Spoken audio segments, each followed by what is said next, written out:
Kaleshwaram project రావడం వల్లే సిద్దిపేట జిల్లాకు పరిశ్రమలు వస్తున్నాయని మాజీ మంత్రి ఎమ్మెల్యే తన్నీరు హరీష్ రావు అన్నారు. ఈ ప్రాంతానికి ఫామ్ ఆయిల్ ఫ్యాక్టరీ వచ్చిన, బయోగ్యాస్ ప్లాంట్ వచ్చిన రెండింటికి కాళేశ్వరం ప్రాజెక్టే కారణమని చెప్పారు.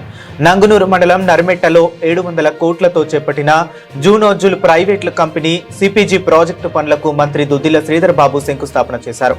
ఈ సందర్భంగా హరీష్ రావు మాట్లాడుతూ, ఈ ప్రాంతంలో పరిశ్రమలు రావాలని భూములు సేకరించాం. పరిశ్రమలు రావడం మన ప్రాంతం అభివృద్ధి చెందడానికి ఉపయోగపడుతుంది. ఈ ప్రాజెక్ట్ ఇక్కడికి రావడం వల్ల రైతులకు వరితో పాటు గడ్డికి డబ్బులు వస్తాయి. రాజకీయాలకు అతీతంగా సంస్థల స్థాపనకు సహకరించాలని చెప్పారు.